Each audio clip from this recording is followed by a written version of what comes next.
Good afternoon, y'all. We're currently going to go check out Grant's farm, see if there's any new animals. It's a lot cooler than it was yesterday, so that'll be nice. It's supposed to rain, so we'll see. But other than that, we're going to go here, and then later we're going to check out Dirty Doe, take you guys along for that, and just show you guys around. So hope you all are having a great Saturday afternoon, and let's head into Grant's farm. First, we got to hop on the train to get over to the actual park part of the Grant's Farm. So let's go. That you call Grant's Farm home. And that truck we just Now passed we is going to ride to the be top. an animal encounter It's like tour, so a 10-minute you get to ride. feed the animals from that truck, so feel free to check out on mine. Just across Grant Road to our driver's left, we have the U.S. Grant National Historic Site that is home to Whitehaven. Whitehaven is the home of Colonel Frederick Dent, who would become Ulysses S. Grant father-in-law. If you are a history buff, I highly recommend heading over there. It is free, open 9 to 5, 7 days a week. I highly recommend it. It's very interesting. Ulysses S. Grant, famous Civil War general, 18th President of the United States, once lived on and owned this property. Our story begins in 1843 when Ulysses S. Grant was stationed here in St. Louis over at Jefferson Barracks. He would often ride out here to visit his old West Point roommate, young Frederick Dent, and while visiting, he fell in love with Frederick's sister, Julia. The couple were married in 1848, and as a wedding present, the Dent family gifted them 80 acres of what now is part of Grant's Farm. Around the same time, Adolphus Busch immigrated from Germany to the United States. He married Lily Anheuser, whose father Everhart owned a small brewery. Adolphus began managing the brewery and eventually became president. In 1876, he founded Anheuser-Busch, the king of beers. Anheuser-Busch brews, packages, and distributes Anheuser-Busch products. Just ahead are the main gates to Grant's Farm. You may recognize these gates from many commercials and photographs taken here featuring our world-famous Budweiser Clydesdales. The gates are topped with two striking bronze stags. The stag's antlers are actually elk antlers that have been shedded from the elk here on the farm, and they have been bronzed and fitted for these statues.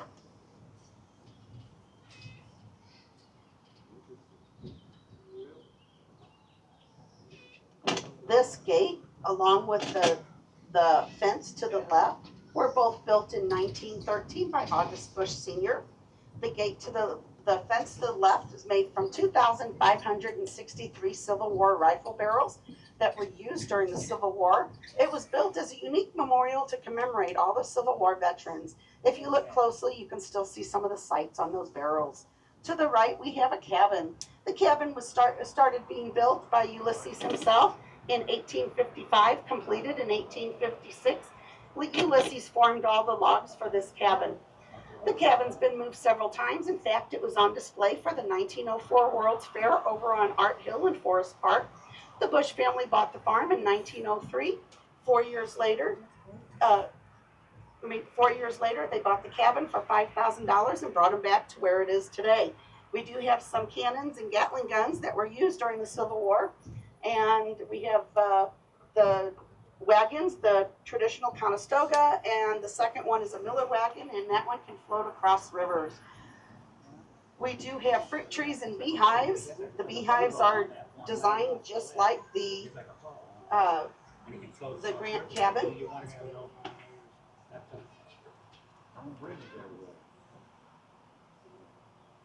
We are now entering our 160-acre deer park, sponsored by Vantage Credit Union. Vantage Credit Union was founded to empower you toward a stronger financial future. If you're interested, please contact vcu.com or visit one of their many branches.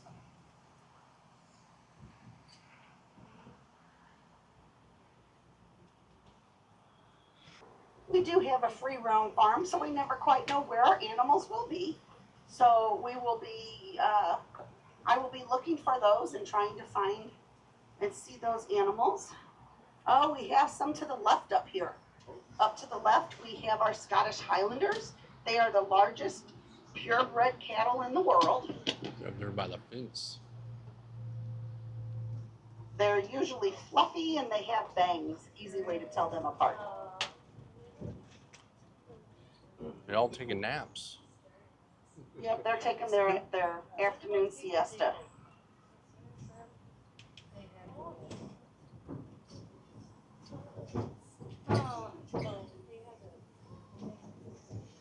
Okay, if I can direct your attention to the right where that red fence is, when we go in front of it, look between the trees, you will get a glimpse of the Bush family home. The Bush family home was built in 1913 by August Bush Sr. It has 12 bedrooms, 14 bathrooms, and a ballroom on the 3rd floor. And no one currently lives there now. That's the biggest question I get is anybody still live there? When August Bush Jr. passed away, he did leave it into a trust, and the family has to communicate with the house manager, and they set times when the family can come visit. They can come stay at 2 weeks at a time. They use it for weddings, birthdays, anniversaries. If you look to the right, we have the only bear here on Grant's farm. No need to worry, it's not going to harm us. It's just a wooden carving of a bear. I've named him Bud.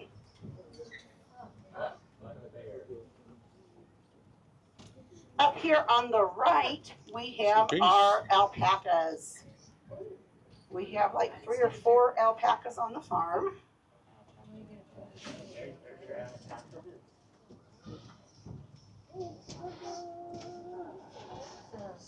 They're up close. Oh, here's another alpaca on our left. There's our 3rd one. There he is. He had a scratch. To our left is Gravois Road. Back in 1903, it was a rutted dirt road. It took the Bush family a day-long journey to get all the way out here from one Bush place near the brewery all the way out here to the farm. And many of you know Evo Mill. The Bush family had that built so that they would have a place to stop and come back. I do need all children on their bottom, please. And so August Bush Sr. really loved the country lifestyle, that he started raising cattle, sheep, hogs, and even started his exotic animal collection. When August Bush Jr. owned the farm and owned the St. Louis Cardinals, he would often have them come out here, and for picnics and barbecues. And Stan Musial's wife so loved the farm that she encouraged him to open it up to the public. So in 1954, he did just that, and since then we've had over 30 million visitors. So then you get off the tram, and now you get to enter Grant's farm, where they had, like they said, the fun passes and all that stuff, where you can get treats and feed animals and all that jazz. So here's the gift shop to the right. If you need to buy anything, and that's where you get your fun passes too. So check it out. Little baby goats. We're looking for milk. I was on that back side. Or you pay like a couple dollars to get a bottle of milk, and you can go in there and feed them all. They all love the attention, so. Playing peekaboo.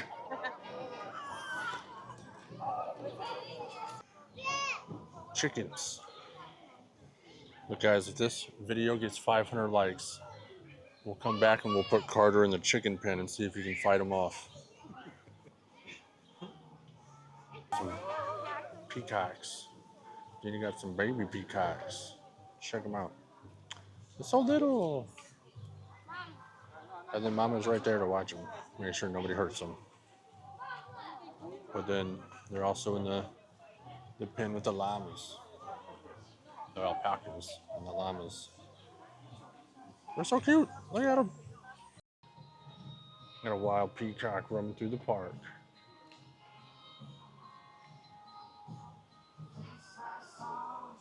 Oh, feed the baby cow. Very interested in me. I don't have anything. Hold it out. There he goes. You got the little baby cows. And then what's over here? Oh. Feed these guys too.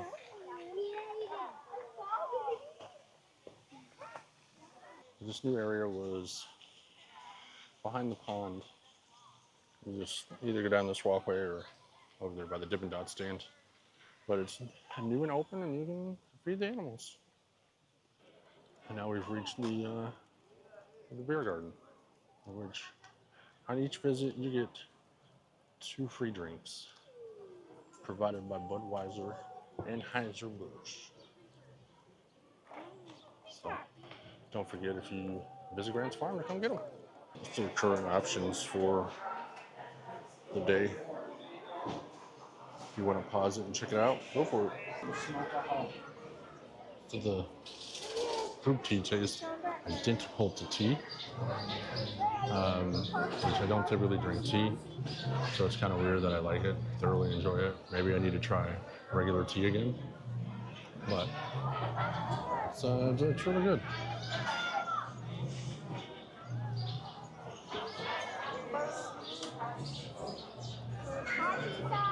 So if you're a fan of tea and never see hoop tea, give it a shot.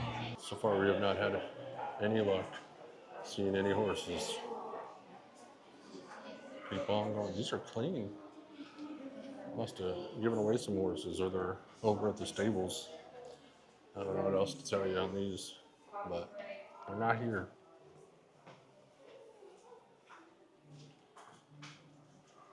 I wonder if they're all over at the stables or something.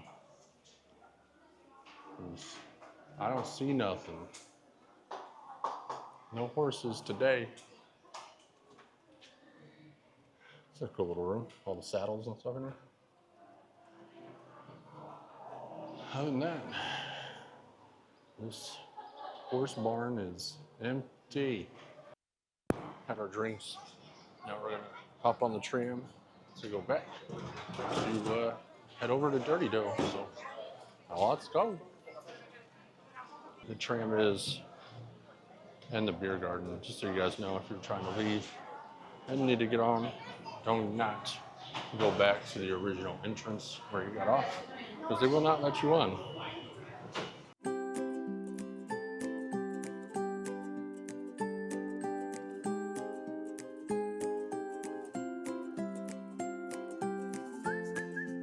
All right, we made it to Union Station. Gone. It's Dirty Dough. Gotten our cookies. We're here to eat a cookie and just gonna go to the aquarium to get a free market, I guess, and eat this cookie and we'll talk about it. So come along. Never mind, we're going back to the car. Anthony apparently did not change his battery out. Already did, and it's still dead.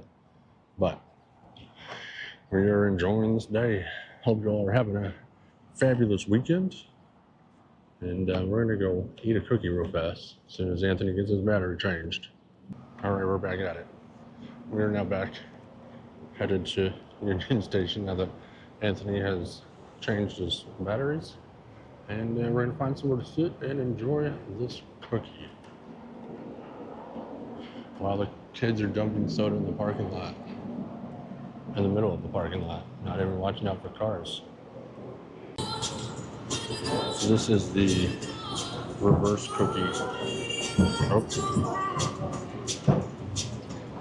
It's a chocolate cookie filled with fudge, then wrapped in peanut butter, and it is delicious on the inside. There's a fudge in the middle. I'm telling you, you guys are in the St. Louis area and have never been to Dirty Dough, you need to check it out.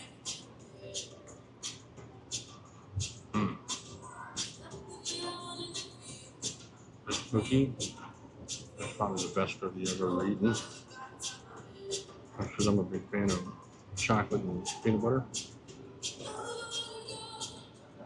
But if you're in St. Louis and you know where Dirty Dough is, when you haven't been, you need to go. It is simply amazing. Here's a closer look of the inside. You can see where the chocolate sauce is in the middle. And we got more chocolate on top. Peanut butter drizzle. And a peanut butter cookie. It's amazing. We're just currently outside of Union Station. About to head inside. Trying to get some B-roll for the Dirty Dough company. Getting some snaps of the Dirty Dough box that we have here that she graciously gave me to get some B-roll for them and advertise, because they deserve to be put out there. They deserve to be known and be successful, because the owner is great. And we just want to see her succeed. So if you have not been to Dirty Dough off of Manchester, over in it's over in the not St. Charles, but Chesterfield area. By all means, go over there. They're great. The owner's great. And the cookies are amazing. Look at all the fishies. Down here at Union Station, you can buy some food for $0.25 and feed all these guys. They love attention. They love their food. Not that they don't have enough algae and stuff down there to eat, but they are currently so used to humans feeding them, as you can tell. They all just group up when they see them and hope that you have something for them. We don't. Not today, guys. Then right across is Landry's. It's a good seafood place. Pricey, but it's delicious. And you can feed your leftovers to the fish. Another great place to eat down here is the Soda Fountain. You can get burgers, booze, candy, ice cream. They also have these fruit shakes that are they're like $12 to $15 per shake, but it's the ones that come with like a vanilla shake and then like a cupcake on top and a chocolate covered pretzel or Reese's peanut butter cup or whatever. They have different types, and they have a monthly shake as well that you need to check out. And then across the way over there is Build-A-Bear. But now we are going to head out and look for something for dinner and see what we find. But we appreciate you all hanging out today. If you're new to this channel, hit that subscribe button, smash that like button. Leave a comment down below if you've ever been to Dirty Dough, if you plan on going. And until next time, see you guys later.